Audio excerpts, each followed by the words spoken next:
Surabaya Mengaji. Yuk, dukung dakwah Surabaya Mengaji. Salurkan harta terbaik Anda untuk operasional dakwah.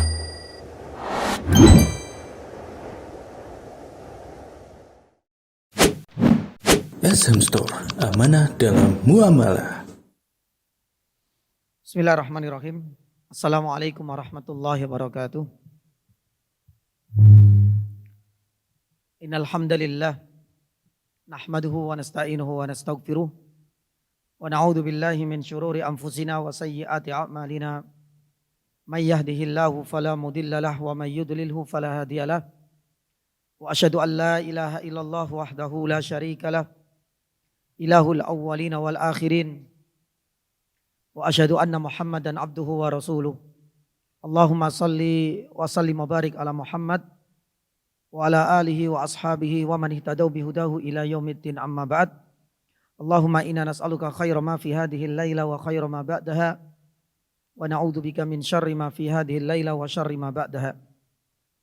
Jamaah dan ikhwah sekalian dirahmati Allah Subhanahu wa taala, alhamdulillah di sesi pertama kita telah menyelesaikan 60 atau mungkin 70% dari tema besar kita, yaitu renovasi Ka'bah.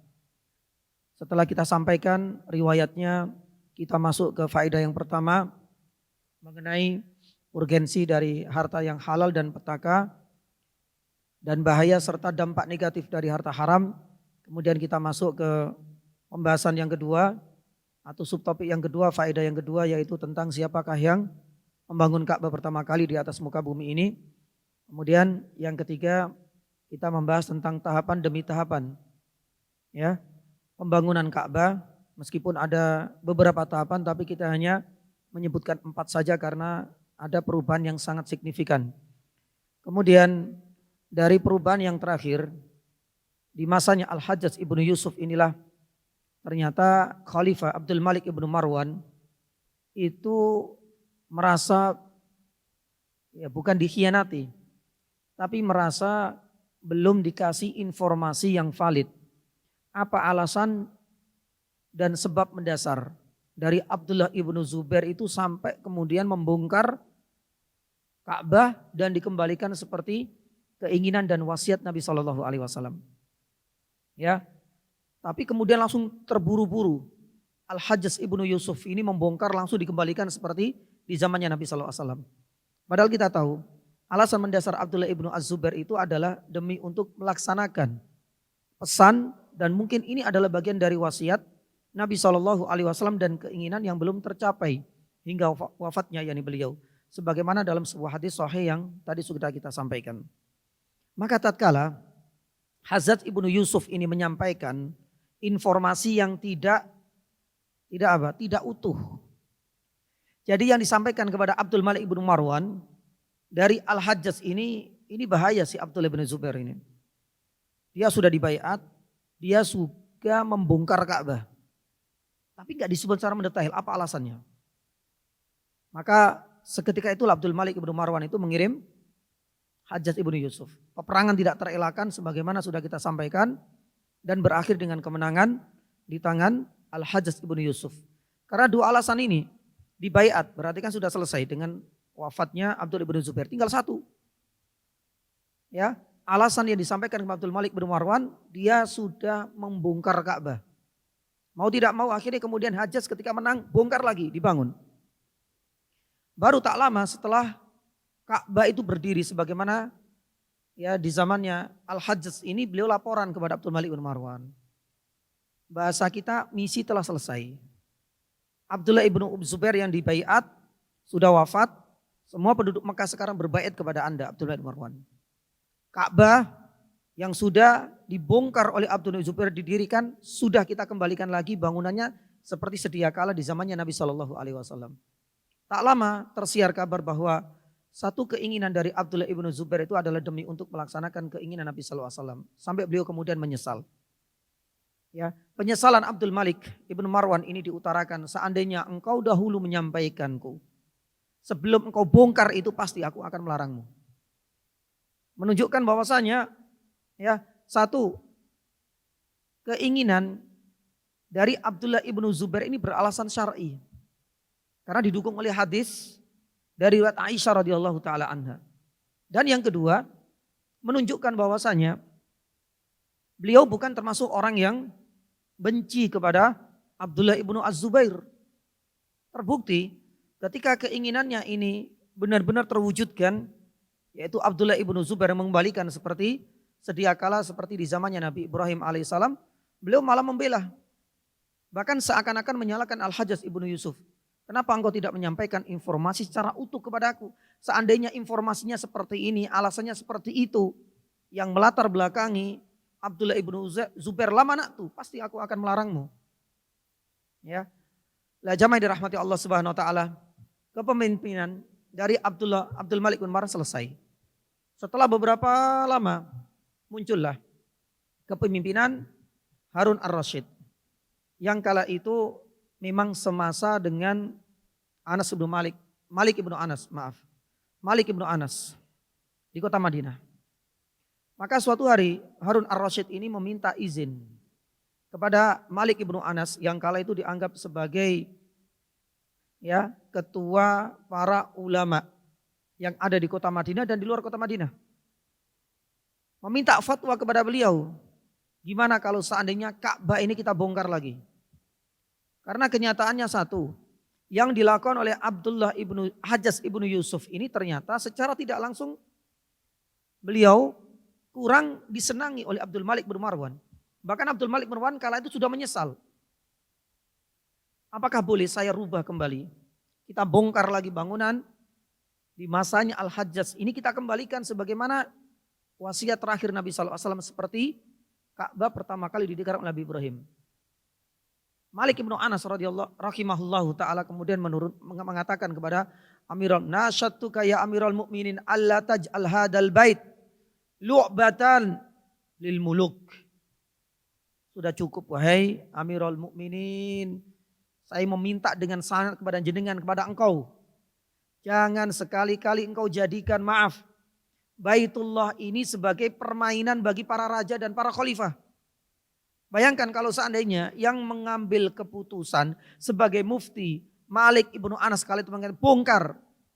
Belum tentu ada jaminan bahwasanya ketika nanti ada mufti baru kemudian mengambil kebijakan yang berbeda, tentu hal ini akan jadi permainan.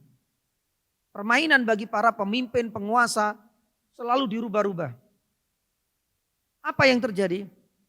Kata Malik bin Anas, Ka'bah itu nanti sudah akan hilang, akan hilang pengkultusannya, akan hilang ciri khasnya, akan kurang disegani dan kurang dijadikan sebagai tempat ibadah bagi orang mukmin dan kewibaannya juga akan turun.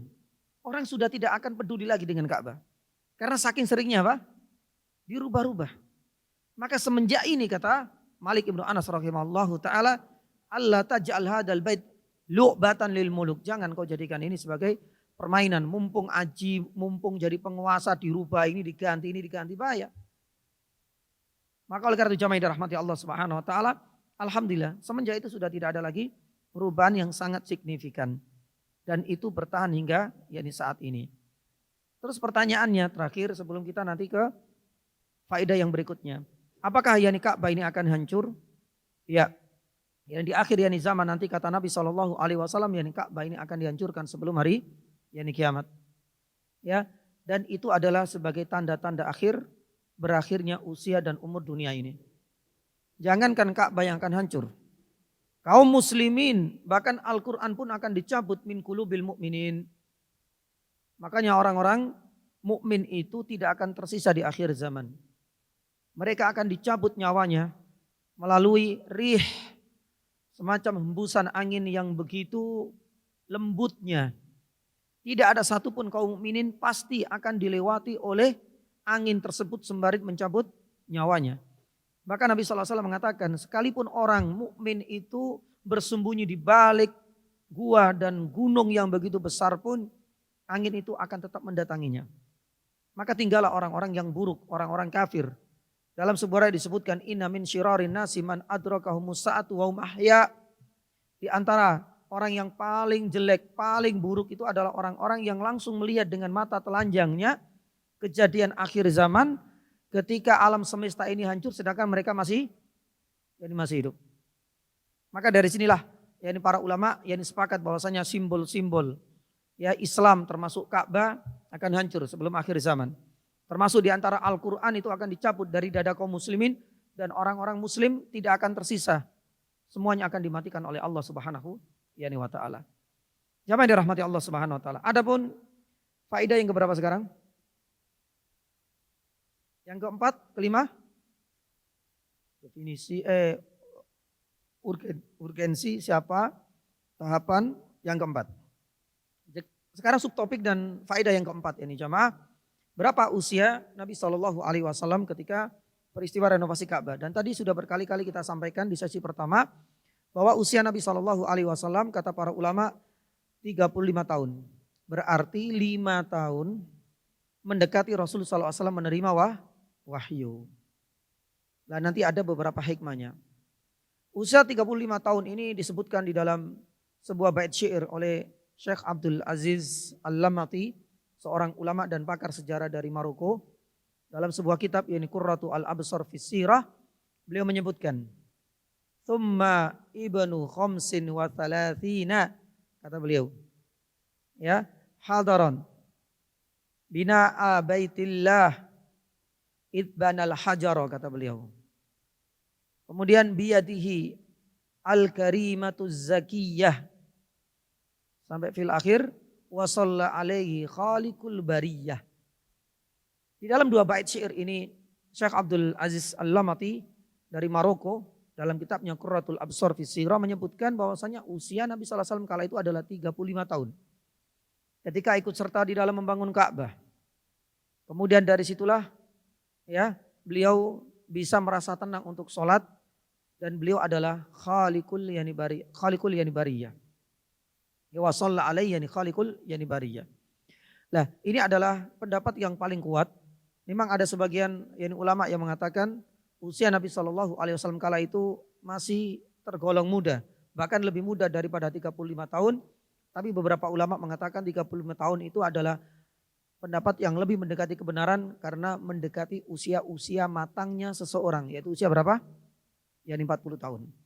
Kalau Nabi SAW masih usia 25 tahun kan nikah. Pada pembahasan sebelumnya kita bahas. Kalau seandainya masih usia 28, 29, 30, kematangan Nabi SAW kemungkinan besar belum terlihat. Apalagi untuk menyelesaikan, lain nanti kita akan sampaikan. Untuk menyelesaikan kemelut di antara orang-orang kafir Quraisy ini bukan sembarangan. Karena usia-usia masih di bawah 30 tahunan, itu adalah usia-usia yang masih tergolong labil. Dan itu kayaknya kurang pas untuk bisa menyelesaikan problem negara. Ini sudah problematika nasional ini. Karena hampir berbunuh-bunuhan di antara para masyarakat dan penduduk, maka yang terpecah menjadi dua golongan ini. Baik, ini yang keempat. Adapun yang kelima, jamaah yang dirahmati Allah Subhanahu wa taala. Kisah ini menunjukkan bahwa Nabi SAW itu layak disebut sebagai solution maker. Pemecah segala problem dan permasalahan yang dihadapi oleh umat ini. Nabi SAW benar-benar mampu menunjukkan sebagai sosok yang mampu bisa memecahkan masalah, memberikan solusi. Tidak seperti kita. Mungkin kita itu bukan malah memecahkan masalah, malah jadi trouble maker. Kita malah semakin mengacaukan kondisi, semakin memanaskan kondisi, merancukan segala permasalahan, tidak memberikan solusi, malah semakin memperkeruh suasana. Itu yang seringkali terjadi pada kita.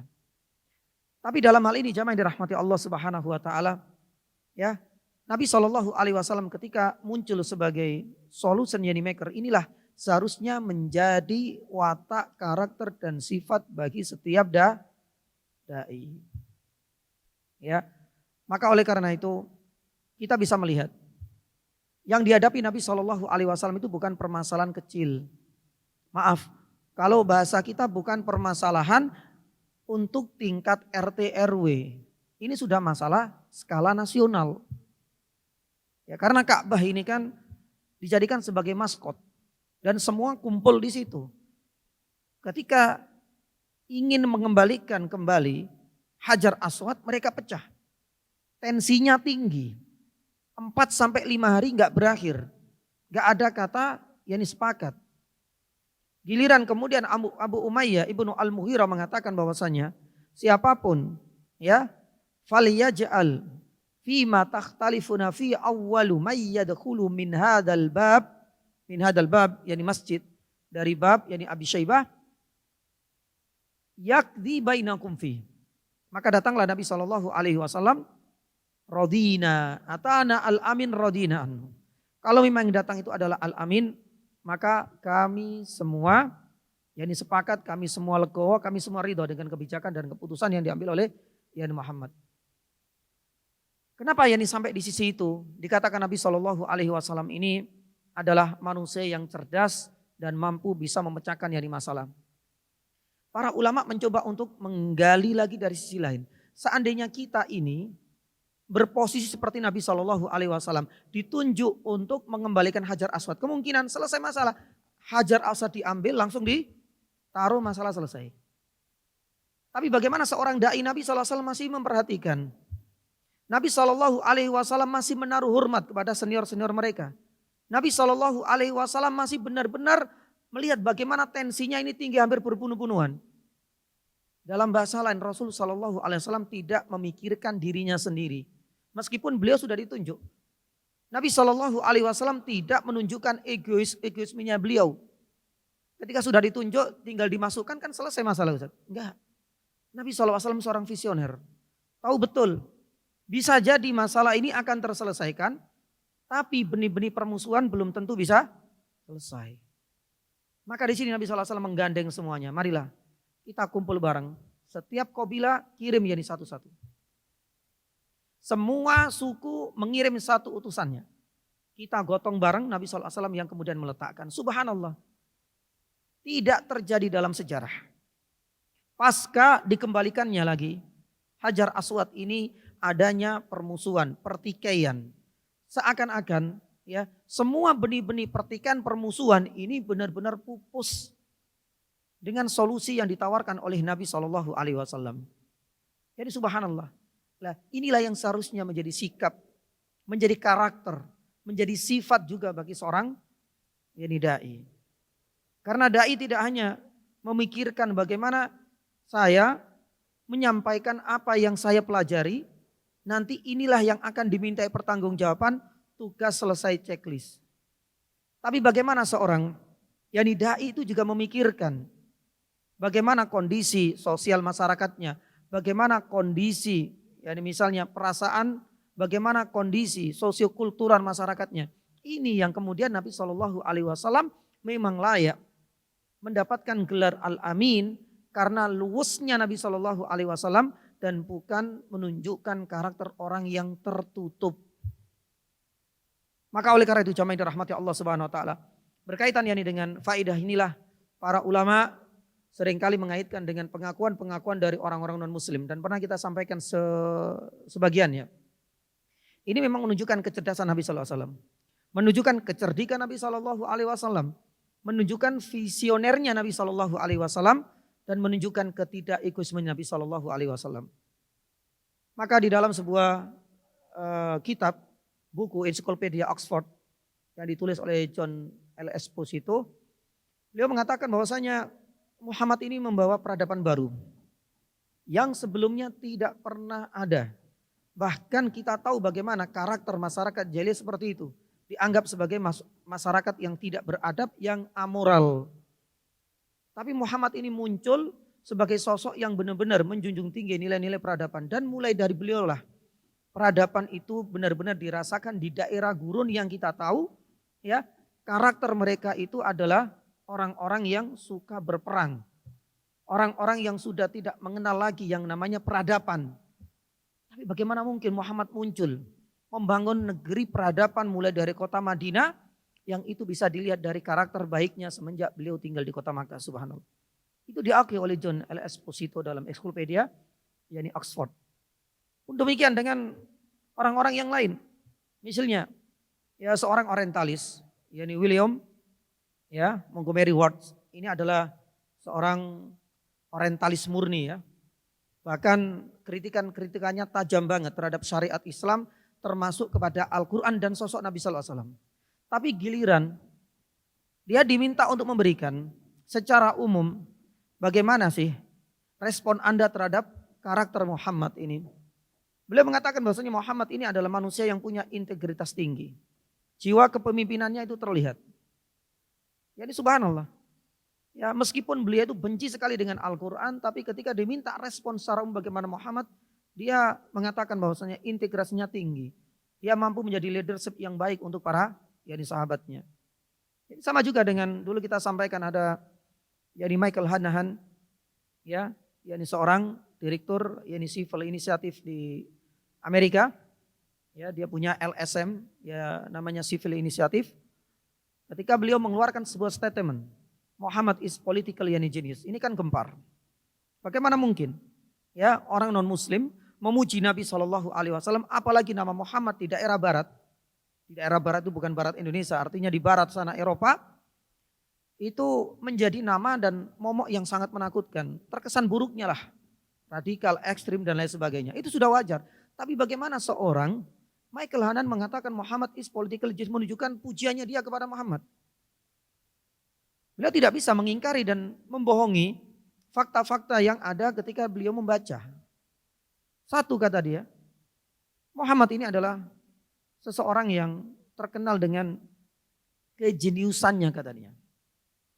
Kejeniusannya Muhammad ini terlihat dalam banyak hal. Salah satunya adalah di dalam peperangan, demi peperangan, kata dia. Kita bisa melihat bagaimana Muhammad ini membangun peradaban. Ini kalau bukan orang yang jenius, nggak mungkin bisa sampai arah ke sana. Padahal kita tahu karakter bangsa Arab kala itu adalah, bangsa terbelakang yang tidak beradab. Tapi bagaimana mungkin Muhammad muncul dengan sebuah integritas kepemimpinan, pun demikian yang diarahkan itu adalah peradaban. Yang kedua katanya, Muhammad ini sosok yang aplikatif katanya. Kenapa demikian? Dia bisa melihat seringkali pemimpin dunia itu jamaah yang dirahmati Allah hanya memikirkan dirinya sendiri. Rata-rata seperti itu. Dia hanya menjadi suri tauladan pada satu contoh saja. Mungkin dia orator, tapi dalam hubungan kekeluargaan jelek. Dia mungkin pemimpin agama, tapi gak ada riwayat tentang kehidupan harmonis dengan keluarga karena dia anti nikah. Susah kan? Tapi Muhammad ini kompleks. Menyeluruh dalam segala lini kata beliau. Ya, termasuk diantaranya adalah dalam perkara sholat. Dia tidak mengkiri bagaimana sholat itu selalu menjadi contoh yang baik di depan. Jadi bukan sekedar kemudian nyuruh sahabatnya dia tinggal di rumah. Dia acu tak acu dengan kondisi masyarakat, tidak. Nabi SAW nyuruh sholat, beliau juga menjadi pemimpin bagi mereka. Nabi SAW nyuruh berperang, ketika dia ikut, dia berada di depan. Makanya dalam perang Al-Hunain, Ali bin Abi Thalib itu merasakan bagaimana aroma ketakutan itu seakan-akan menggelayut dalam hati kita semua para sahabat. Semuanya merasa takut. Ketika kita berada di barisan depan, seakan-akan serempak kita itu ke belakang. Hanya menyisakan Nabi SAW di depan dan kita menjadikan punggungnya Nabi SAW sebagai tameng dan pertahanan terakhir kami, subhanallah. Dalam perang Hunain. Itu menunjukkan apa? Nabi SAW memang benar-benar sosok pemimpin yang aplikatif. Gak hanya suruh tinggal di sini. Maju, sing mati sing. Kerucuk-kerucuk tentara-tentara kecil, Nabi SAW enggak. Aplikatif. Bahkan Yani Hanan juga mengatakan Muhammad ini adalah sosok yang memang benar-benar jenius dalam hal ini kecerdikannya. Salah satunya terbukti dalam perjanjian apa?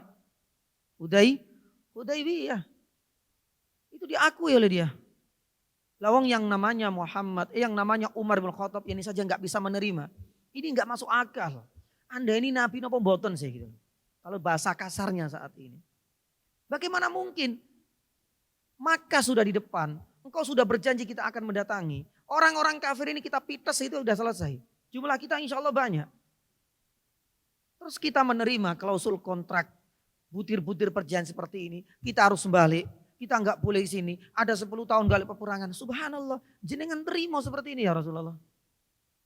Tapi Nabi SAW simpel saja, wahai Umar, apakah saya pernah menjanjikan tahun ini kita akan mengunjungi Ka'bah, Makkah? Ya enggak sih, ya sudah, terima saja. Tapi memang itu terbukti. Insya Allah nanti ketika kita akan membahas perjanjian Hudaybiyah, subhanallah banyak sekali faedah-faedah dan pelajaran berharga, terutama adalah apa? Ini yang diangkat oleh Michael Hanahan. Kejeniusan, kecerdikan Nabi SAW yang itu tidak terbesit sama sekali di benak para sahabat kecuali baru mereka merasakan setelah beberapa tahun. Oh inilah hasilnya. Inilah manfaatnya. Yani subhanallah. Sama juga ya nih jamaah dirahmati Allah Subhanahu wa taala dengan ya dulu kita pernah mengatakan yani Syir Jos yani Bernard Shaw yang mengatakan bahwasanya Muhammad ini adalah the savior of humanity. Sebelum banyak orang-orang berkoar-koar tentang adanya apa? Hak asasi manusia di mana-mana, subhanallah, Muhammad 15 abad yang lalu di tengah gurun benar-benar menjunjung tinggi hak asasi manusia. Bahkan beliau menyematkan savior of humanity, penyelamat HAM itu adalah Muhammad. Ya, dan ini tentunya kontra dengan keyakinan banyak yakni orang, tapi beliau menyatakan demikian. Karena fakta sejarah tidak mungkin bisa ia bohongi. Dan yang terakhir yakni sedikit, kejeniusan Nabi SAW tidak hanya dalam hal sholat, aplikatif, leadership, kepemimpinan, integritas, termasuk adalah kelebihan yang dimiliki oleh Nabi SAW dalam memimpin peperangan dan itu diakui oleh ahli militer. Ya. Jamaah dirahmati Allah Subhanahu wa taala, ada sebuah kisah yang diceritakan oleh Muhammad Al-Minshawi.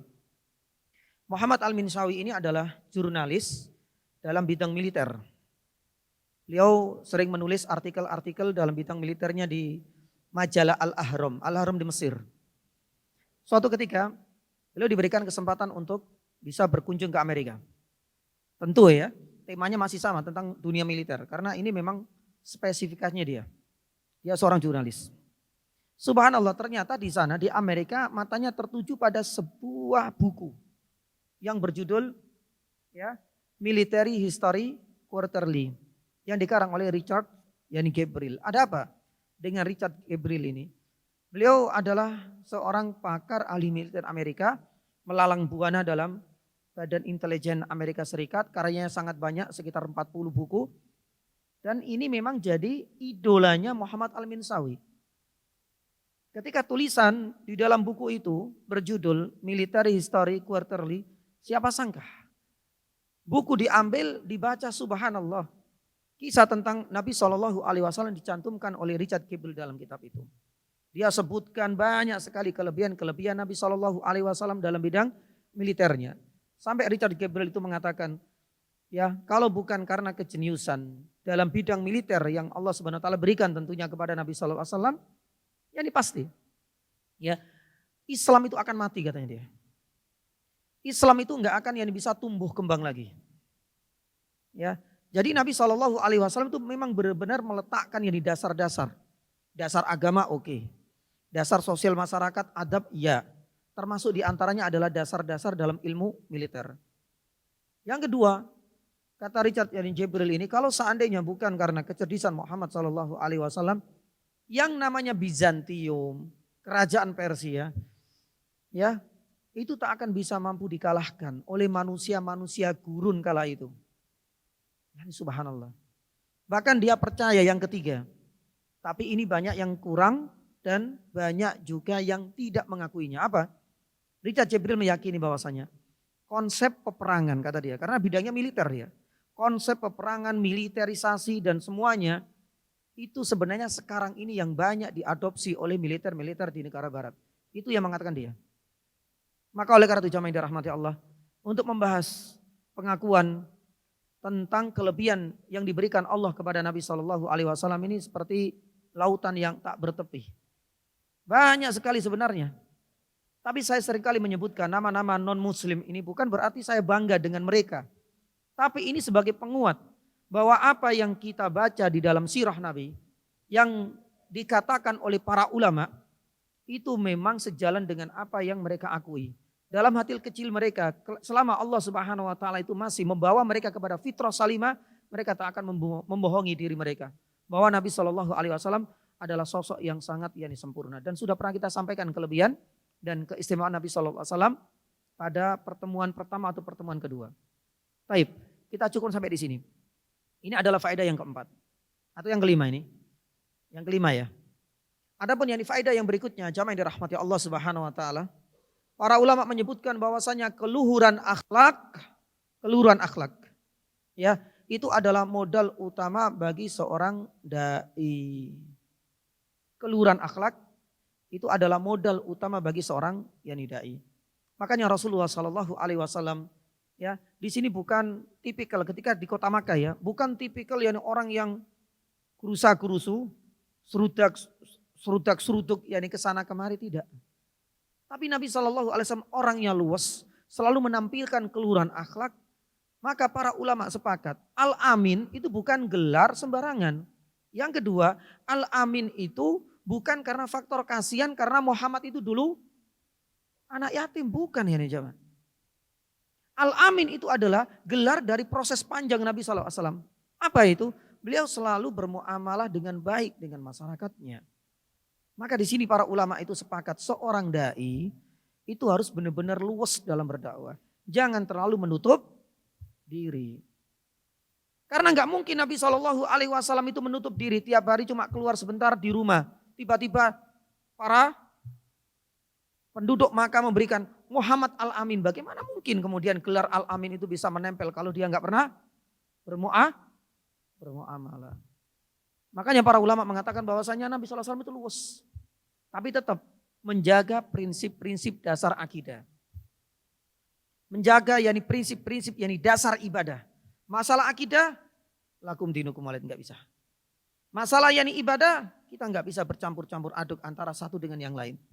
Maka ini menjadi salah satu sebab Nabi SAW ketika ditawari untuk meninggalkan peribadatan kepada Allah dengan ditawari 1 tahun kita menyembah Tuhanmu wahai Muhammad, 1 tahun berikutnya engkau menyembah Tuhan kami, dan itu menjadi kronologi sebab turunnya surat Al-Kafirun. Nabi SAW menolak, nggak bisa ini.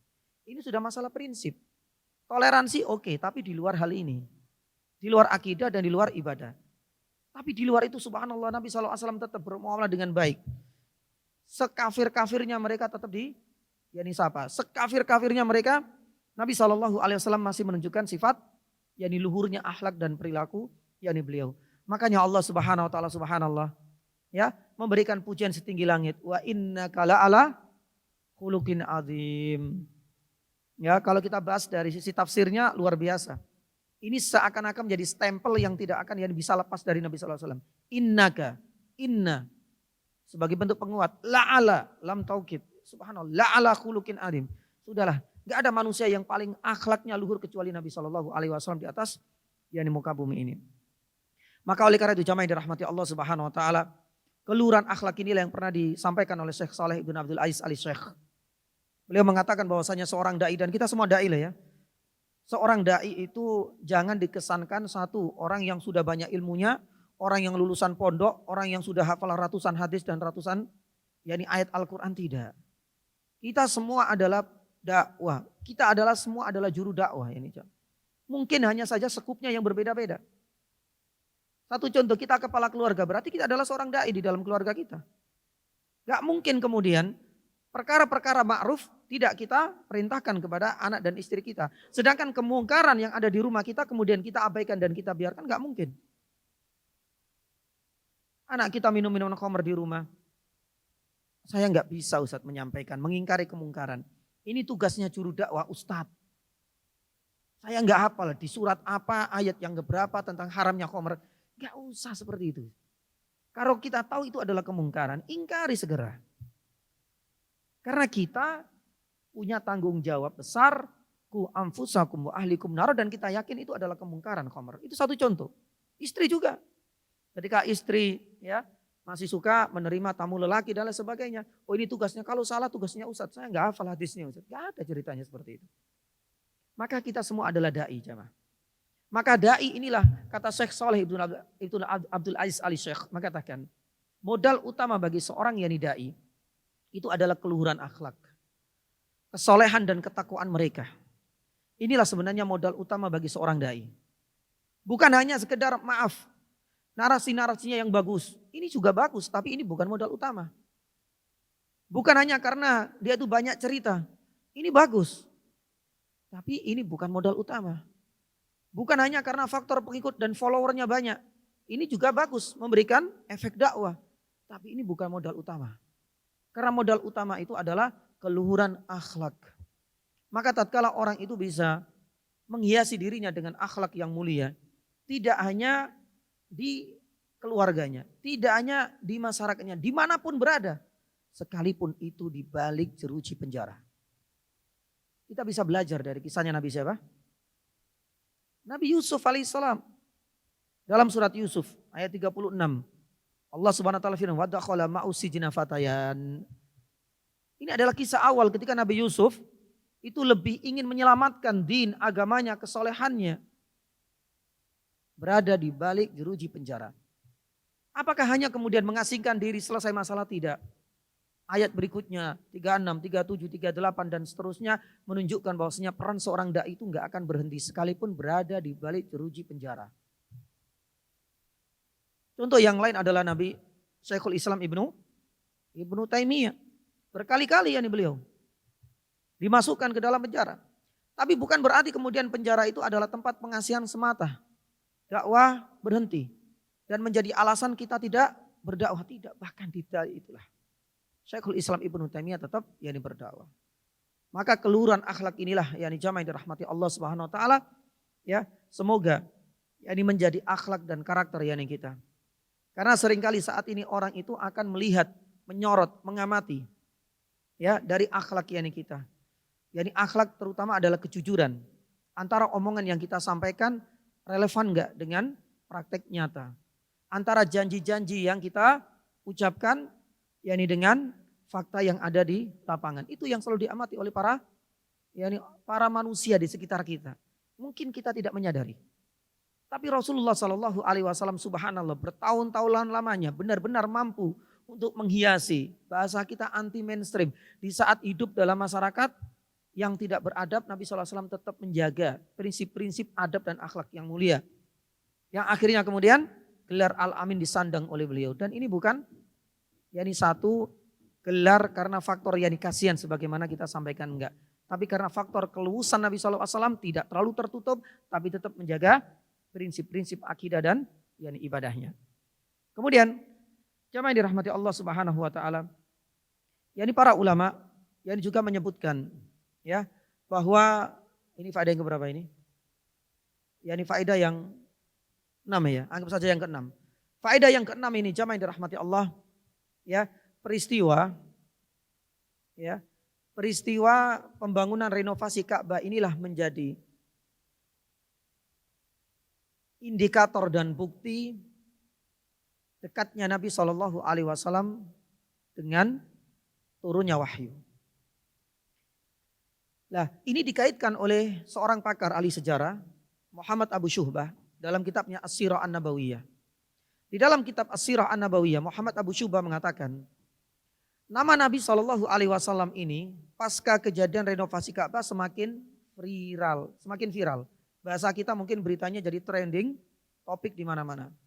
Nama Nabi Shallallahu Alaihi Wasallam ini seakan-akan mensejajarkan diri dengan kakeknya dulu. Siapa?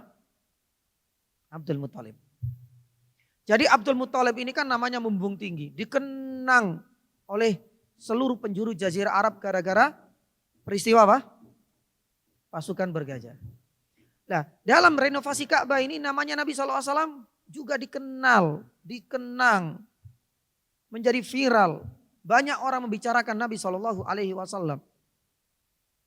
Makanya di akhir komentar Muhammad Abu Syuhbah dalam kitabnya Sirah Nabawiyah, beliau mengatakan apa? Nabi kita Muhammad SAW dalam peristiwa renovasi Ka'bah ini mampu menyatukan apa? Penduduk Makkah yang sedang bertikai. Dan kelak beliaulah yang akan mampu mempersatukan umat dunia ini. Maka dengan pamor yang semakin membumbung tinggi ini, kata beliau, ini menjadi indikator dekatnya Nabi SAW dengan turunnya wahyu. Sama juga dulu. Pasukan bergajah mengangkat nama sang kakek, ini menjadi indikator yakni juga dekatnya kelahiran siapa? Nabi SAW yang masih nebeng dengan kakeknya, yang kala itu namanya sangat viral yaitu Abdul yani Muttalib. Maka jamaah yang dirahmati Allah Subhanahu wa taala, ini adalah di antara yani faidah. Karena hanya beberapa tahun lagi, 5 tahun lagi Nabi SAW akan menerima yani wahyu. Dan ini skenario indahnya Allah Subhanahu wa taala. Jadi namanya itu dikenang dulu. Ya, sampai ke luar kota yani Makkah. Karena ini sudah mendekati Nabi SAW harus menyampaikan yani wahyu kepada yani masyarakat dan kepada kaumnya. Adapun yang terakhir yani jamaah yang dirahmati Allah, faedah yang ketujuh ya. Faedah yang ketujuh dari peristiwa renovasi Ka'bah ini adalah ya penjagaan Allah Subhanahu wa taala, lebih khususnya di sini terhadap aurat Nabi Shallallahu alaihi wasallam. Penjagaan ya Allah Subhanahu wa taala terhadap auratnya Nabi Shallallahu alaihi wasallam. Dalam ulasan para ulama ilmu hadis ada 4 redaksi yang berbeda. Ada 4 redaksi yang beragam. Yang pertama, ya, kisah ini disebutkan oleh Jabir ibnu Abdullah, ya, disebutkan dalam Sahih Bukhari, Sahih Muslim. Berarti riwayatnya apa? Sahih. Di sini tidak disebutkan bahwasanya Nabi Shallallahu alaihi wasallam terbuka auratnya. Sebelum sempat terbuka, Allah Subhanahu wa taala pingsankan. Dalam Sahih Bukhari dari Jabir ibnu Abdullah. Yang kedua disebutkan dalam Musnad Ahmad dari riwayat At-Tufail. Syekh Albani rahimahullah taala mensahihkan. Bahkan disebut khammir auratak. Pamannya mengatakan apa? Tutupi auratmu. Berarti di riwayat ini yang sahih tidak menyebutkan aurat Nabi terbuka, terlihat oleh yani manusia. Yang ketiga yani jamaah yang dirahmati Allah dari Al-Abbas disebutkan dalam Musnad Al-Bazzar. Hadis ini juga disahihkan oleh para ulama ilmu hadis. Di mana sekali lagi aurat Nabi SAW tidak sampai terlihat sebelum Allah Subhanahu wa taala pingsankan. Namun ada riwayat yang ketiga atau yang keempat dari Aisyah, dari Zaid ibnu yani Thabit disebutkan dalam Sunan At-Tirmidzi. Tapi ini didhaifkan oleh para ulama ilmu hadis. Ahmad Syakir mendhaifkan, Syekh Albani mendhaifkan. Ada apa dengan riwayat yang terakhir? Ternyata riwayat yang terakhir ini disebutkan bahwasanya Rasulullah Shallallahu alaihi wasallam sebelum pingsan itu terlihat auratnya. Jadi pingsannya Nabi Shallallahu alaihi wasallam bukan karena faktor gak kuat harus memanggul bebatuan. Tapi di riwayat yang keempat ini menyebutkan bahwasanya aurat Nabi SAW terlihat sampai kemudian beliau pingsan. Tapi riwayat ini didhaifkan oleh para ulama ilmu hadis. Kesimpulannya apa? Siapa yang dirahmati Allah Subhanahu wa taala? Rasulullah sallallahu alaihi wasallam Rasul Karim benar-benar dijaga oleh Allah Subhanahu wa taala sampai auratnya pun tidak terlihat. Ya. Dan ini menjadi semakin bukti kuat. Diperkuat dengan riwayat pertama, kedua, ketiga. Adapun yang keempat kita abaikan karena sudah didhaifkan. Jadi kesimpulannya Allah Subhanahu wa taala selalu menjaga Nabi sallallahu alaihi wasallam. Tidak hanya auratnya. Dulu pernah kita sampaikan ya, untuk hadir di acara pernikahan yang di situ kental sekali dengan kemaksiatan. Allah Subhanahu wa taala menutup yani telinganya sampai tidak mendengarkan nyanyian-nyanyian yang bisa melalaikan yani hatinya. Ini adalah bagian dari penjagaan Allah Subhanahu wa taala. Nah, ini tuntas sesi yang pertama, kita langsung masuk sesi yang kedua, lebih banyak mereview dari riwayat atau kisah ataupun pelajaran-pelajaran yang sebelumnya. Di mana Profesor Dr. Zaid Ibnu Abdul Karim Ali Zaid sebelum menutup bab yang pertama ini beliau mencantumkan sebuah judul penjagaan Allah Subhanahu wa taala terhadap Rasulullah sallallahu alaihi wasallam. Kita tahu Rasulullah sallallahu alaihi wasallam ini adalah manusia yang sempurna. Bahkan orang-orang kafir pun tak kuasa untuk bisa menjatuhkan nama besar Nabi sallallahu alaihi wasallam itu benar-benar enggak mampu. Ya, kisah yang pernah kita sampaikan bagaimana Abu Sufyan di hadapan Raja Heraklius, kesempatan untuk menjatuhkan harga diri nama besarnya Nabi sallallahu alaihi wasallam dia enggak bisa. Ketika ditanya bagaimana nasabnya Muhammad, apa jawaban Abu Sufyan yang kala itu masih kafir? Huwa fina dzu nasabin. Loh, kalau Muhammad ini dari nasab yang terhormat, dari suku Quraisy. Satu suku yang paling disegani di Jazirah Arab. Padahal kalau seandainya kala itu dia berbohong sekali saja, seandainya. Sudah dalam gambaran Raja Heraklius dan yang lain, nama Nabi SAW akan jatuh sudah. Kalau sudah namanya jatuh, otomatis ini akan berimbas kepada dakwanya, kepada risalahnya, kepada Al-Quran disampaikan, kepada hadis yang diucapkan. Tapi sekali Abu Sufyan ini adalah kesempatan emas bisa berbicara di hadapan Raja Heraklius. Tak mampu bisa membohongi dirinya sendiri tentang nasabnya Nabi SAW. Sama juga yang dijamai dirahmati Allah. Abu Jahal yang kita tahu bagaimana sepak terjangnya, kebencian yang beliau kepada Rasulullah. Ya, di dalam sebuah riwayat yang bersumber dari Ali bin Abi Thalib radhiyallahu taala anhu, sebagian ulama mendhaifkan riwayat ini, tapi Syekh Ahmad Syakir dalam Umdatut Tafsir beliau mensahihkan kisah ini.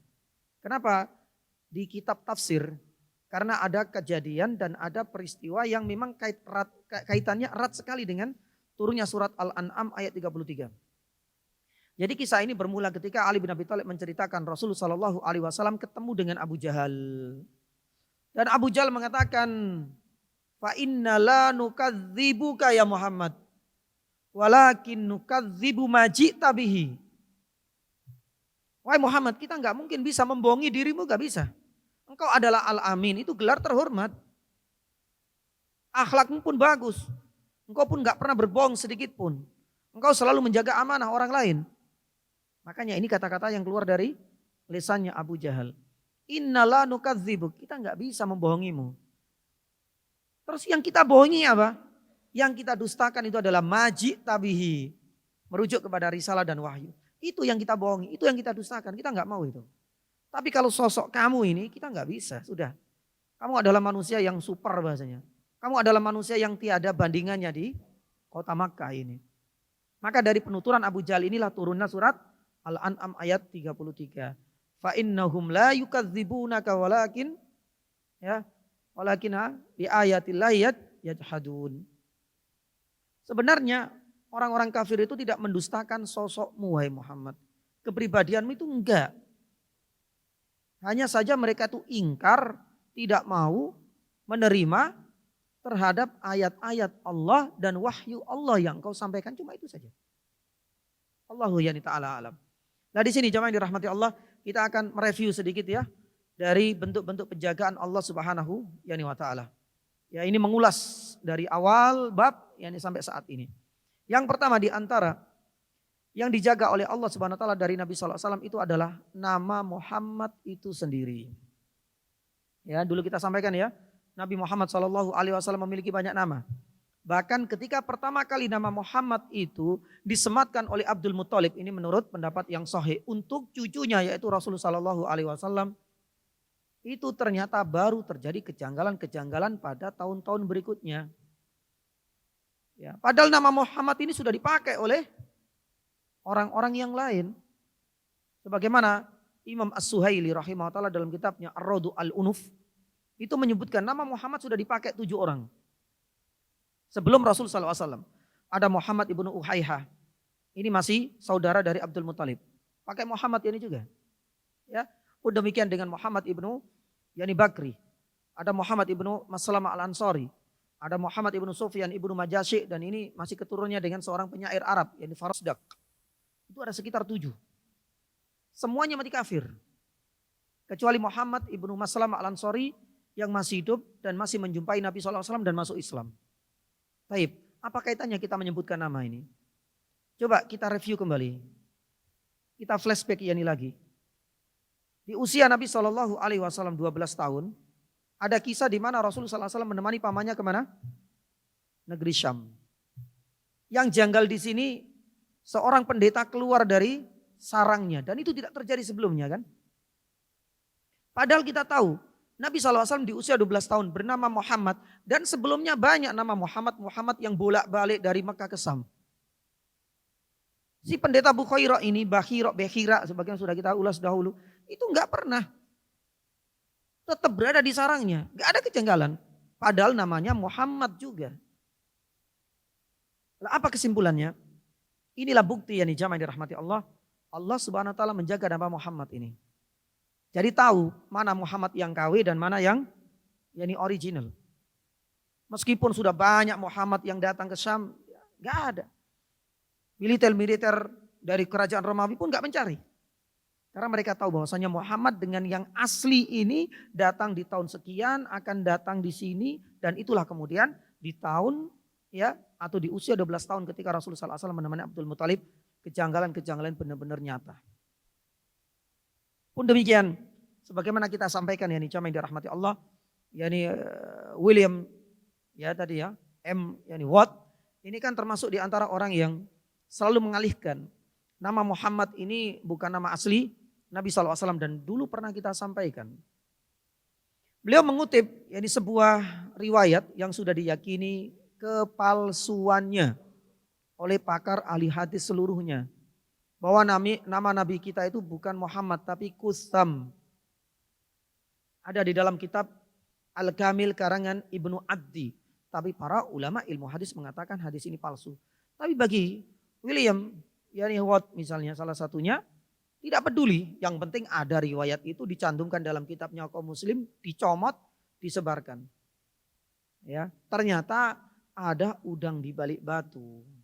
Orientalis ini sebenarnya ingin menjebak kaum muslimin. Kalau seandainya kaum muslimin seluruh dunia ini kelak mereka meyakini bahwa nama nabinya bukan Muhammad tapi Kusam, setelah mereka sudah percaya dengan riwayat itu, baru kemudian mereka akan mengambil bukti dari kitab-kitab suci sebelumnya.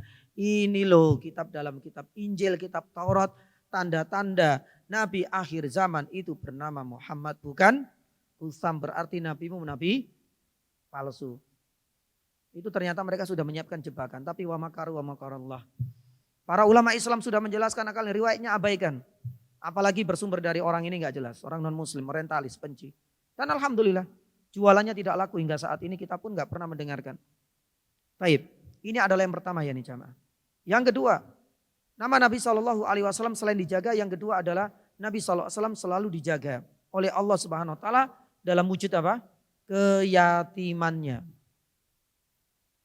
Ya, dan kita sampaikan dahulu bagaimana Nabi SAW menjadi seorang nabi tapi sudah yatim. Artinya yatim ini adalah man mata abuhu, tidak pernah berjumpa dengan ayahnya. Adapun ibunya masih. Mungkin banyak orang yang kemudian sedikit mengatakan bahwasanya bagaimana seorang nabi, seorang superhero kan seharusnya kan kehidupannya bahagia semenjak kecil dan sebagainya.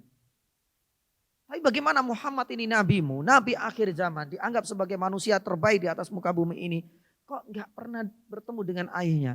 Hidup ketika lahir pertama kali di atas muka bumi ini tanpa kehadiran sang ayah. Jangan salah. Dijadikannya yatim oleh Allah Subhanahu Wa Taala ini memang sudah masuk skenarionya Allah Subhanahu Wa Taala, dan bagian dari bentuk penjagaan siapa? Allah kepada Nabi Shallallahu Alaihi Wasallam. Makanya oleh karena itu jamaah yang dirahmati Allah Subhanahu Wa Taala, para ulama dahulu sudah sepakat bahwasanya di antara hikmah Allah Subhanahu Wa Taala menjadikan Rasulullah Shallallahu Alaihi Wasallam sebagai anak yatim, berarti tidak pernah bertemu dengan ayahnya, apalagi yatimnya ini parah. Disebut parah, kata Ibnu Katsir rahimahullah taala, asyaddu al-yutmi wa a'la maratibihi ablahu fil yutmi wa a'la maratibihi. Itu karena yatimnya itu enggak bertemu sama sekali, kadang-kadang bertemu sebentar, belum balik, tapi Allah Subhanahu wa taala wafatkan. Berarti masih statusnya yatim. Nabi SAW lahir sudah enggak pernah bertemu. Para ulama mengatakan apa? Hikmah yang pertama mengutip penjagaan Allah kepada Nabi Musa alaihissalam dalam surat Toha ayat 39. Walitusna'a ala aini. Nabi Musa semenjak kecil hidup dalam lingkungan istananya Raja Fir'aun. Siapa yang menjaga? Allah SWT memberikan jaminan. Walitusna'a ala aini. Aku yang akan menjaganya. Kata seorang pakar ahli tafsir, Abu Hayyan dalam tafsirnya Al-Bahru Al-Muhit, beliau mengatakan, kalau itu terjadi pada sosok Nabi Musa alaihissalam, maka untuk Nabi SAW lebih layak lagi. Meskipun tanpa kehadiran sang ayah, Allah Subhanahu Wa Taala pasti akan menjamin untuk selalu menjaganya. Dan di antara hikmah yang kedua, ini efek nanti di akhir ketika Rasulullah SAW menyampaikan wahyu. Kata para ulama dijadikan yatim itu supaya menutup celah agar orang-orang kafir nanti ketika Rasulullah SAW berdakwah tidak ada yang mengklaim, oh ini hasil dari didikan siapa?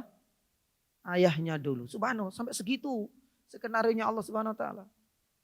Karena pernah kita sampaikan bagaimana di antara tabiat, karakter, budaya, adat istiadat orang-orang Arab yang di zaman dahulu, setiap apa yang dimiliki skill, potensi, kelebihan oleh sang ayah itu berusaha semaksimal mungkin bagaimana kalau punya anak laki-laki ditularkan. Bapaknya seorang fursan, ya, pandai mengendarai kuda, gimana anaknya juga seperti itu.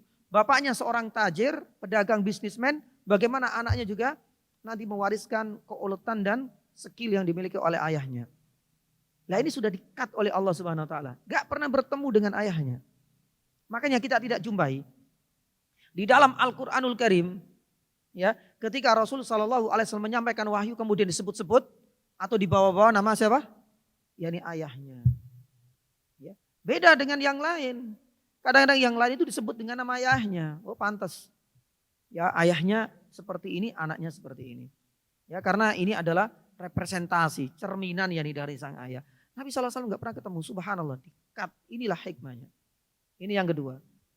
Di antara bentuk penjagaan Allah Subhanahu wa taala kepada Rasulullah yani sallallahu alaihi wasallam, yang kata para ulama, yang keberapa ini?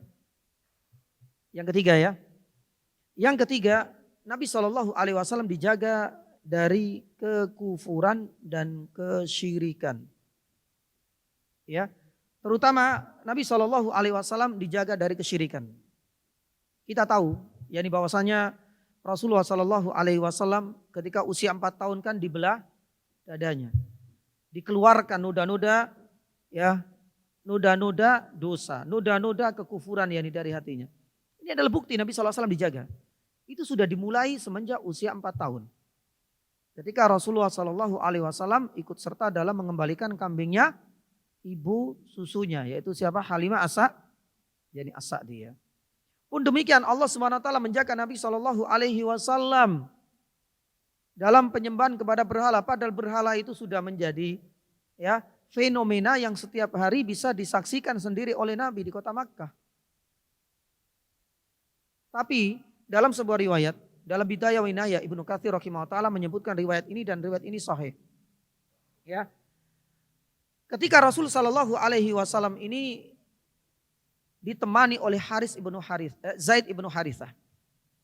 Dan Zaid ibnu Harithah ini pengen menguji Nabi sallallahu alaihi wasallam. Karena dulu ya, kalau kita pernah membaca tentang sejarah Ka'bah, dari akan ke sejarah Ka'bah tadi baru sampai mulai langsung dari Nabi Ibrahim ya. Nabi Ibrahim terputus sampai kemudian Nabi Shallallahu Alaihi Wasallam. Nah, di antara fase inilah kota Makkah ini dikuasai oleh beragam yakni orang, mulai dari Jurhum, ya, mulai dari sepupu ada yang mengatakan masih keluarga dari Hajar yang menguasa, kemudian sampai Jurhum, sampai kemudian Mahzum dan begitulah seterusnya. Nah di sini ada sebuah cerita. Ya, di mana Rasulullah Shallallahu Alaihi Wasallam ini diuji oleh Allah Subhanahu Wa Taala lewat Zaid ibnu Harithah. Apakah Nabi Shallallahu Alaihi Wasallam akan melarang Zaid? Karena Zaid itu ingin menyentuh patung yang Allah Subhanahu Wa Taala jadikan sebagai simbol kemaksiatan terbesar di kota Makkah kala itu. Ada 2 patung yang pernah saya sampaikan kalau nggak salah. Namanya Isaf dan yang satu Nailah. Kalau ada kesamaan nama saya mohon maaf. Nah, Isaf Nailah ini adalah sebuah kisah nyata laki-laki dan perempuan yang pernah berzina di dalam apa? Yani Ka'bah. Allah Subhanahu wa taala jadikan patung. Ya mungkin kayak cerita rakyat apa itu? Paling kundang ya Pak ya, tapi saya enggak tahu kesahihan. Kali ini sahih. Ya disebutkan oleh Ibnu Katsir rahimahullah dalam kitabnya Bidayah wa Nihayah. Akhirnya kemudian patung ini ternyata malah dikultuskan. Satu ditaruh di sofa, yang satu ditaruh di marwah. Padahal ya 2 orang ini adalah 2 orang bejat istilahnya. Yang pernah berbuat maksiat di dalam Ka'bah, subhanallah, berzina. Nah ketika itu pas sa'i, ada mengatakan demikian, Zaid ibn Haritha mencoba ingin menyentuh karena orang-orang yang sa'i itu ketika sampai di sofa nyentuh. Marwah disentuh. Dia juga pengen lihat reaksi bagaimana Nabi sallallahu alaihi wasallam. Sebelum sampai kemudian jarinya menyentuh patung tersebut, Nabi sallallahu alaihi wasallam kemudian mengatakan, "Alam anhika ya Zaid. Bukankah aku sudah menyampaikan jangan sentuh. Ini adalah bukti kesyirikan. Enggak boleh. Karena engkau sudah beribadah. Enggak usah ikuti ya budaya, adat istiadatnya orang-orang kafir, yakni Quraisy." Pun demikian di dalam sebuah riwayat yang jami' dirahmati Allah dan Syuaib Al-Arnaud mensahihkan kisah ini, ketika itu Rasul sallallahu alaihi wasallam pernah bersumpah di hadapan Khadijah radhiyallahu taala anha dan perawinya adalah tetangganya yang mendengar sumpahnya Nabi sallallahu alaihi wasallam. Wallahi demi Allah, ya, aku tidak pernah menyembah berhala apapun. Wala Lata, wala Uzza dan sebagainya, abadan, kata Nabi sallallahu alaihi wasallam. Jadi sumpah Nabi sallallahu alaihi wasallam jadi bukti bahwasanya benar-benar Allah Subhanahu wa taala menjaga yakni beliau dari kesyirikan. Pun demikian dengan kekufuran. Banyak sekali kekufuran yang Allah Subhanahu wa taala jaga darinya. Padahal kita tahu yang namanya perzinaan kan, Nabi sallallahu alaihi wasallam enggak. Yang namanya syurbul khamar, minum khamar, Nabi sallallahu alaihi wasallam juga enggak. Yang namanya riba pun Allah Subhanahu wa taala jaga darinya. Yang namanya menampakkan aurat tadi barusan kita bahas. Allah Subhanahu wa taala menjaga untuk selalu dijaga auratnya. Yang namanya nyanyian-nyanyian yang bisa melalaikan hatinya dari Allah, Allah Subhanahu wa taala yang dijaga darinya, subhanallah. Jadi benar-benar yang ketiga, Allah Subhanahu wa taala menjaga Rasul sallallahu alaihi wasallam dari segala bentuk kekufuran dan dari segala bentuk yakni kesyirikan. Lah di sini ada dua syubhat ya, ingin kita sampaikan. Yang pertama yakni jamaah, ada sebuah syubhat yang beberapa tahun yang lalu viral di masyarakat yakni kita, ketika ada yang menyampaikan di media nasional, di TV kalau nggak salah, bahwasanya Nabi Muhammad itu pernah tersesat. Mengambil dalil dalam surat Ad-Duha ayat yang ke-7. Wa wajadaka dhalam fahada. Dhal kalau kita lihat dalam kamus bahasa Arab itu artinya apa? Tersesat. Tapi coba sih sambil saya teruskan. Coba lihat dalam mushaf terjemahan kita. Diterjemahkan dhal, tersesat apa bingung? Yang punya mushaf. Ini kan sempat viral kan beberapa puluh, mungkin 5 tahun yang lalu kalau nggak salah, saya lupa. Ini viral. Gara-gara apa? Ada yang menyebut bahwasanya Muhammad, Nabi kita itu pernah tersesat. Berarti kalau pernah tersesat itu ada kemungkinan besar Nabi SAW pernah menyembah apa? Ya ini berhala. Itu indikasinya ke sana. Subhanallah, para ulama turun tangan. Beberapa ulama di MUI turun tangan. Beberapa ustadz-ustadz kita pun ingin meluruskan. Tapi saya ingin mencoba untuk meluruskan sedikit mengenai pemahaman yang salah. Ada yang buka mushaf. Diterjemahkan apa? Bingung. Kenapa enggak tersesat? Padahal kalau seandainya kita itu lihat dhol, dholal, dholalim mubin. Tidak pernah kita jumpai di dalam Al-Quran terjemahnya apa? Bingung. Kecuali surat Ad-Duha ayat yang ke-7. Dan memang dhol. Bahkan pernah disebutkan oleh Ustaz Firanda waktu itu juga ikut turun tangan. Dhol ini jamaah yang dirahmati Allah. Satu contoh misalnya. Imam Fakhrur Razi mengatakan dhol itu ada 20 pendapat. Tapi tidak ada satupun di antara 20 pendapat ini. Bayangkan 20 kan banyak kan. Tafsir tentang dhol. 20 pendapat tak ada satupun di antara mengatakan bahwasanya Nabi SAW pernah sesat. Artinya pernah berbuat kesyirikan atau pernah menyembah berhala, subhanallah. 20 itu angka yang sangat banyak loh. Sama juga dengan Imam Al-Mawardi dalam kitabnya An-Nukat. Itu juga tidak menyebutkan sama sekali di antara mana dhol itu artinya adalah tersesat menyembah berhala. Beliau menyebutkan sekitar 3. Satu, dhol ini artinya Nabi SAW pernah tersesat jalan ketika di negeri Syam. Ini menurut Imam Mawardi. Yang kedua, pernah tersesat di kotanya sendiri, di kota Makkah. Ya, ketika masih kecil. Jadi bukan sesat itu punya pemikiran sesat, pernah menyembah berhala, subhanallah. Hada iftira, hadal kadhib, ini adalah kedustaan. Ya. Bahkan ada yang mengatakan, Imam Al-Wadi mengatakan yang ketiga, Nabi SAW itu bingung. Nah ini yang kemudian diterjemahkan dalam mushaf kita. Maka jangan sampai ya, kemudian kita sesat pikir dalam memahami hal ini. Jangan. Nabi SAW ini bingung. Bingungnya di sini itu menyembah kepada Allah itu yang terbaik seperti apa. Makanya hal ini yang kemudian selaras dengan firman Allah Subhanahu wa taala dalam surat Asy-Syura ayat 50 yakni 2. Akhirnya Nabi SAW mengasingkan diri kemana gua? Hira. Ini menjadi salah satu alasan. Jadi intinya jamaah yang dirahmati Allah, ini adalah kebohongan yang nyata. Tidak ada satupun yang mengatakan demikian. Kita salah saja dalam memahami tafsir dari surat Ad-Duha ayat yang ke-7. Yang kedua disebutkan ya jamaah yang dirahmati Allah, bahwa Nabi SAW ini pernah menyentuh berhala. Ada riwayatnya. Ya, ada sebuah riwayat yang menunjukkan Nabi SAW itu menyentuh berhala. Tapi alhamdulillah, para ulama ilmu hadis langsung bergerak. Imam Daruqutni mengatakan riwayatnya lemah. Imam Ahmad mengatakan riwayatnya palsu. Pun demikian dengan Imam Al-Haytami dalam Majmu' Zawaid mengatakan palsu yani juga. Karena riwayatnya memang tidak benar. Nabi SAW sebagaimana kita sampaikan sampai pernah bersumpah. Jangankan menyembah, menyentuh. Bahkan Zaid ibnu Sabit ketika menyentuh saja sudah dilarang. Bukankah aku sudah melarangmu dari dulu? Maka ini pun yani sebuah syubhat. Yang tidak boleh kemudian kita jadikan sebagai alasan. Oh Nabi pernah ini menyentuh berhala. Berarti Nabi SAW itu dulu yang pernah tersesat. Kemudian Allah SWT berikan hidayah. Enggak, kebohongan. Riwayatnya enggak sahih, bahkan dikatakan sebagai riwayat yani palsu. Kemudian jamaah dirahmati Allah Subhanahu wa taala, ya, di antara yang keberapa ini? Sebelum ya. 4 dan ke-5 sebentar lagi insyaallah. Nama dijadikan yatim, dijaga dari kekufuran dan kesyirikan, dan yang keempat para ulama mengatakan Allah Subhanahu wa taala menjaga Rasul sallallahu alaihi wasallam dari dosa besar. Ya, berarti kalau dosa kecil kemungkinan besar masih.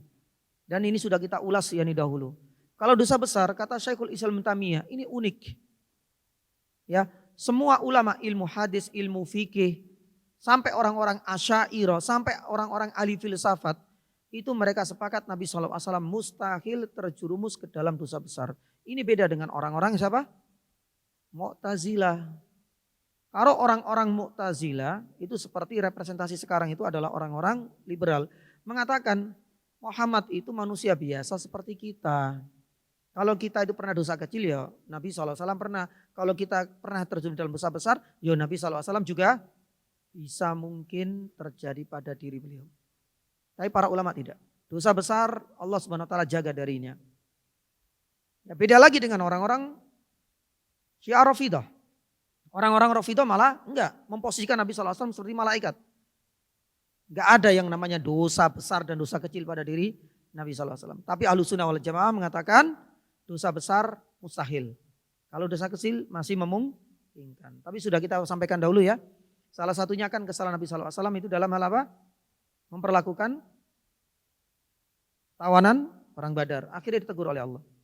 Abdullah ibnu Maktum menjadi kisah turunnya surat Abasa. Kesalahan Nabi SAW ditegur oleh Allah Subhanahu wa taala. Dan itu sangat mungkin sekali. Dan beberapa kesalahan-kesalahan sebagaimana disebutkan dalam surat ya ayyuhan nabiyyu lima tuharrimu ma halallahu yani lak. Ini adalah teguran dari Allah Subhanahu wa taala. Makanya para ulama mengatakan bahwasanya dosa kecil sangat mungkin terjadi pada diri Nabi SAW tapi tidak pernah berulang kembali.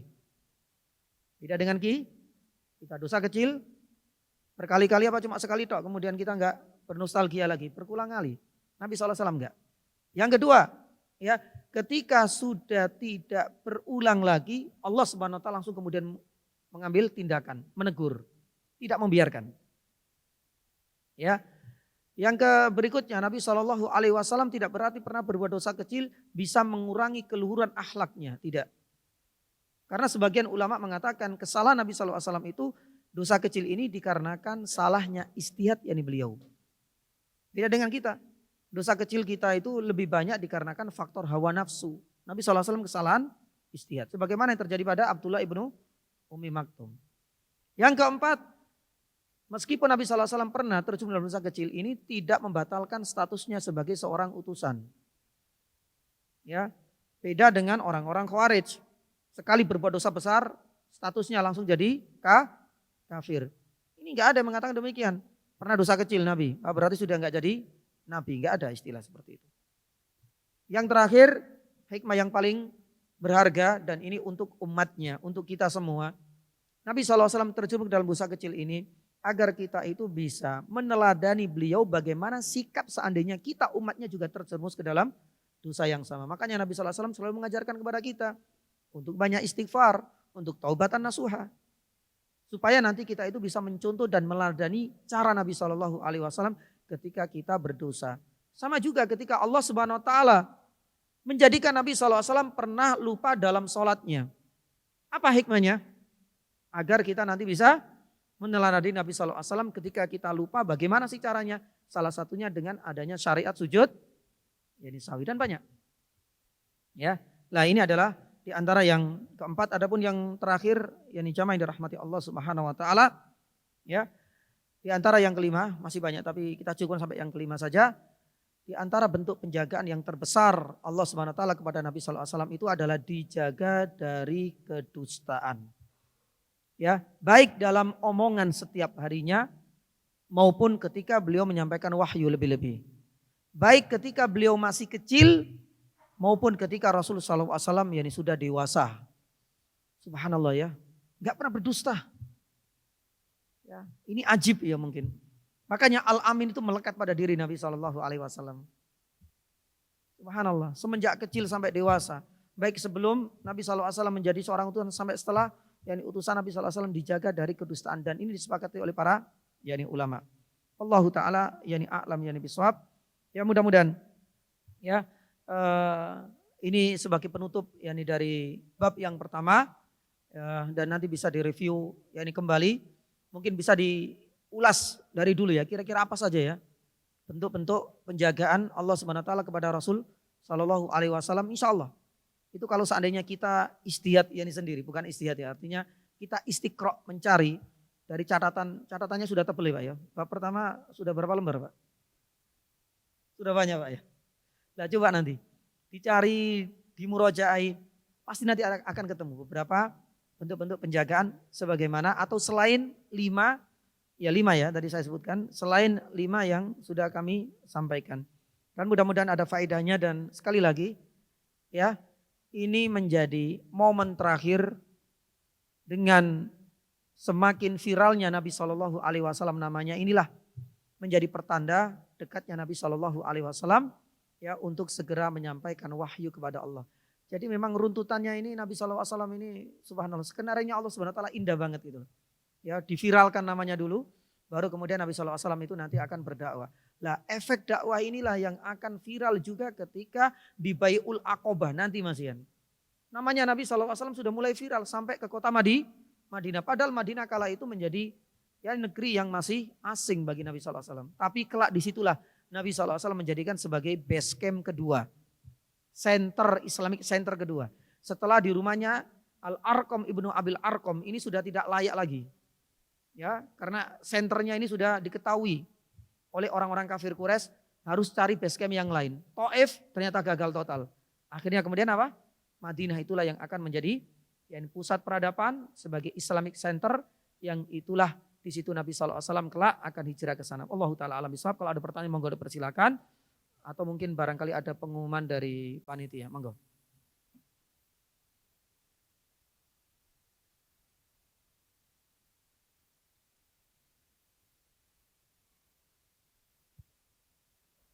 Bismillah.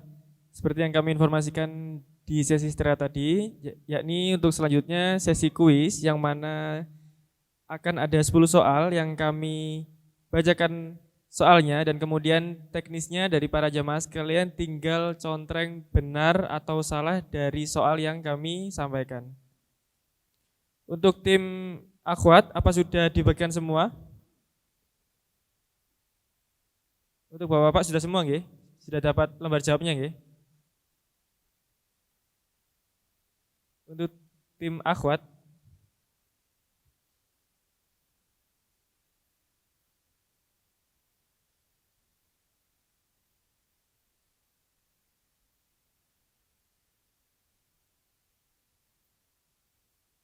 jadi insya Allah akan ada 10 soal yang mana akan kami informasikan soalnya dan kemudian untuk hadiahnya ada 3 untuk ikhwan, 3 untuk akhwat.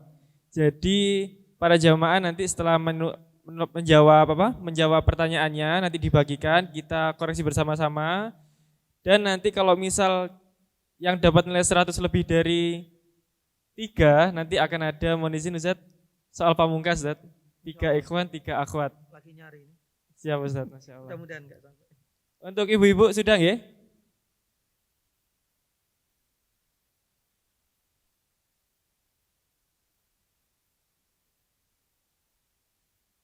Tim akhwat mohon informasinya. Sudah. Masya Allah. Nah.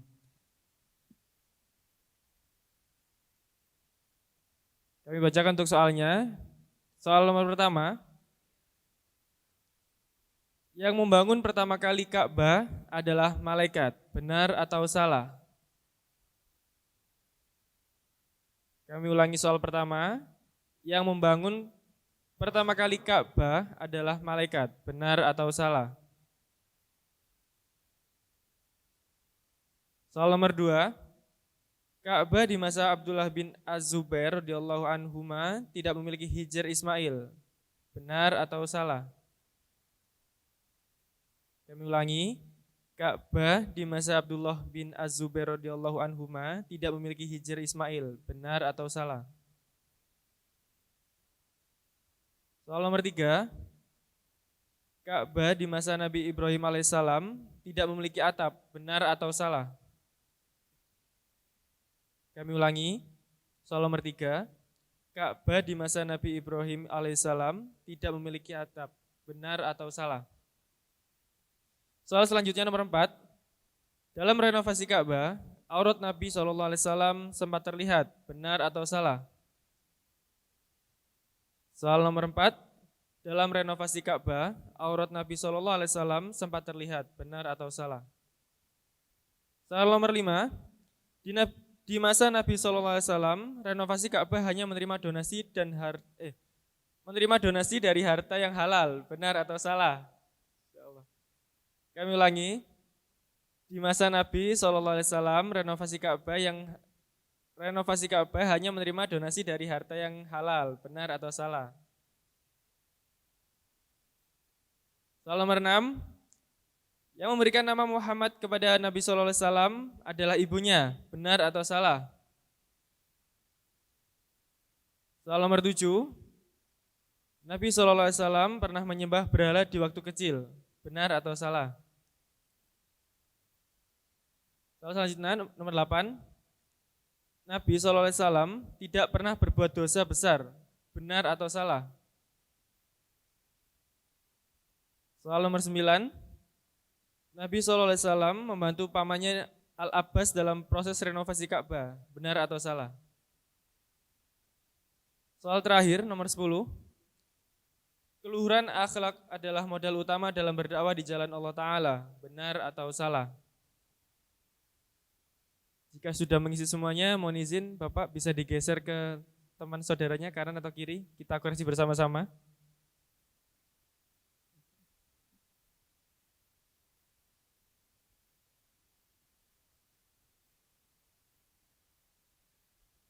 Ibu-ibu yang di belakang sudah ya?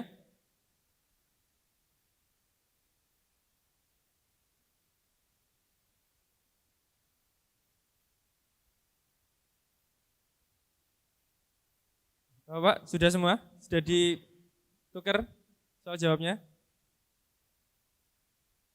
Oke, siap. Jawabannya nomor 1, salah. Nomor 2, jawabannya benar. Nomor 3, jawabannya benar. Nomor 4, jawabannya salah. Nomor 5, jawabannya benar. Nomor 6, jawabannya salah. Nomor 7, jawabannya salah. Nomor 8, jawabannya benar. Nomor 9, jawabannya benar. Yang terakhir nomor 10, jawabannya benar. Mohon izin dibantu untuk sekalian memberikan nilai kepada soal lembar jawabnya teman kanan kirinya.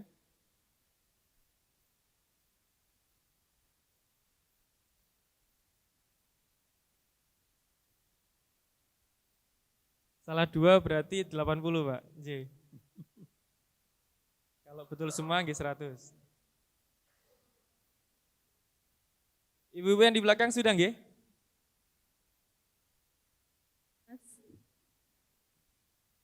Untuk Bapak-bapak, mohon izin yang dapat nilai 100, mohon izin bisa angkat tangan.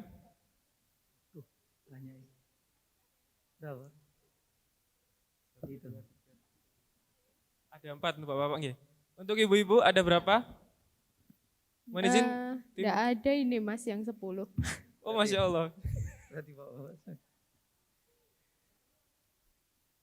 Adanya yang 1 banyak. Yang dapat nilai 90. Ada Untuk berapa? ibu-ibu. Ibu-ibu berapa? Yang 90 banyak ini Mas. Ada. Oh yang Ada nilai 100 enggak ada. Ada. Kalau enggak ada nilai 100 berarti yang 90 ada berapa? Mohon izin bisa angkat tangan. Tim panitia akhwat bisa dibantu? Ada 6. Ada 6, siap. Untuk Bapak-bapak ada, mohon izin Pak, angkat tangan lagi Pak. Yang 100.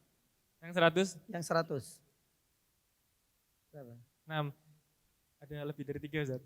Iya. Jadi teknisnya, jadi yang untuk Bapak-bapak yang nilai 100, ada soal pamungkas dari Ustadz Sabil, jadi nanti beliau memberikan soal, yang dapat nilai 100 langsung angkat tangan, dari panitia memberikan mic, langsung baru jawab. Begitupun juga dari ibu-ibu yang belakang, ada 3 soal pamungkas, untuk yang dapat nilai 90 saja, angkat tangan dulu, panitia kasih mic, baru menjawab. Hadiahnya insya Allah ada 3 Ustaz. Ada 3 untuk ikhwan, 3 untuk akhwat. Nah Ustaz. Baik.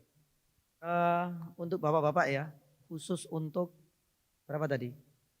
6. Berapa sih? Ada 6. 6 Ustaz. Ya, ini untuk bapak dulu ya. Yang ibu-ibu nanti setelah ini. Untuk yang 6, yang jawab dengan jawaban yang benar yang dapat nilai 100 ya. Yang tadi nilainya 90 ke bawah, mohon maaf, tidak usah angkat tangan. Pertanyaan untuk bapak-bapak. Yang pertama, ya, siapa yang menghancurkan Ka'bah sebelum direnovasi? Namanya siapa?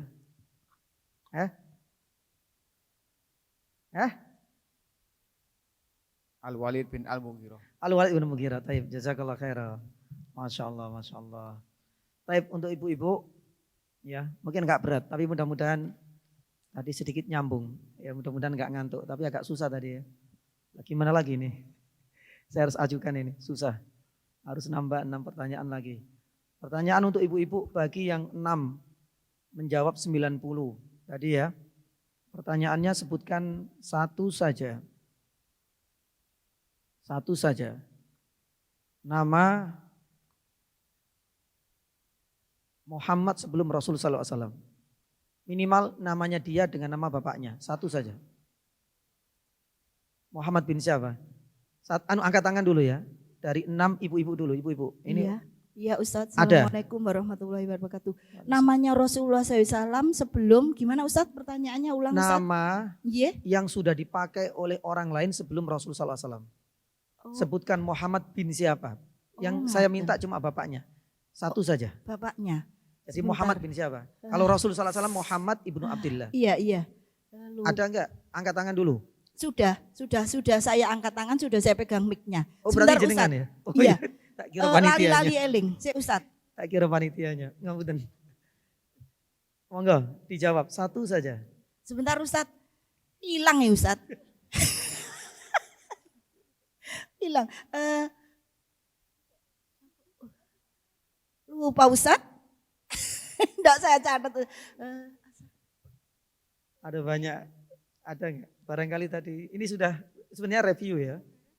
Mereview dan tadi sudah saya sebutkan beberapa. Ada bocoran. Dapat bocoran kan boleh ya Ustadz?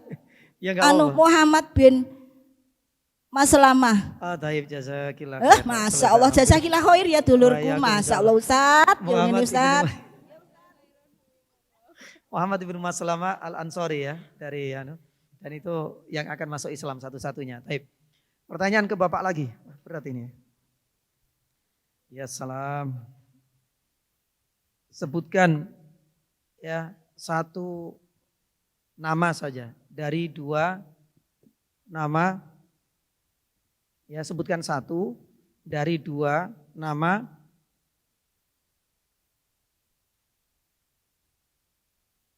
berhala yang hampir disentuh oleh Zaid ibn Harithah?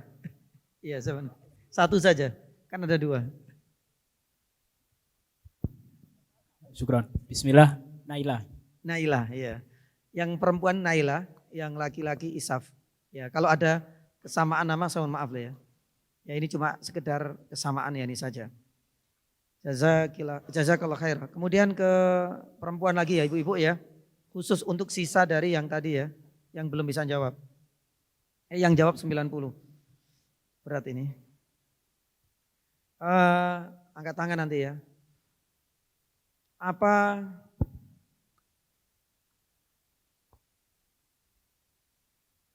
Apa tafsir yang benar dari surat Ad-Duha ayat yang ke-7? Angkat tangan dulu. Apa tafsir dari surat Ad-Duha ayat yang ke-7? Wa wajadaka dhalam fahada. Angkat tangan dulu. Ada panitianya insyaallah. Dia mendapatimu dalam keadaan bingung. Gimana? Dia mendapatimu dalam keadaan bingung. Iya bingung. Taib. Ini jazakillah khairah dan itu bukan tersesat artinya menyembah berhala atau menyentuh berhala. Jazakillah khairah. Taib. Ini sudah berapa ini? 2. Tinggal 2 pertanyaan, 1 bapak dan 1 perempuan ya. Ibu-ibu.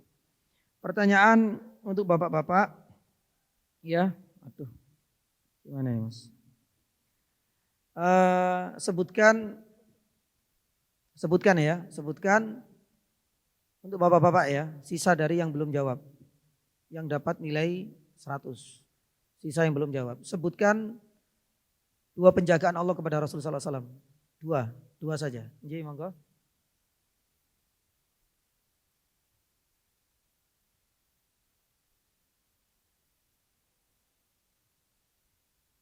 Dijaga dari kedustaan, Iya. dijaga dari dosa-dosa besar. Yang kedua, Dijaga dari melakukan dosa besar. dari dosa besar. Taib, jazakallahu khairah.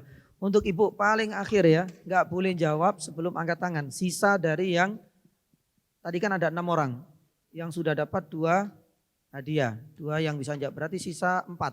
Khusus untuk 4 ya ibu-ibu yang dapat nilai 90 yang belum jawab. Ya, sebutkan berapa usia Nabi SAW ketika merenovasi Ka'bah? Angkat tangan dulu. Terakhir, berapa? Sebutkan usia.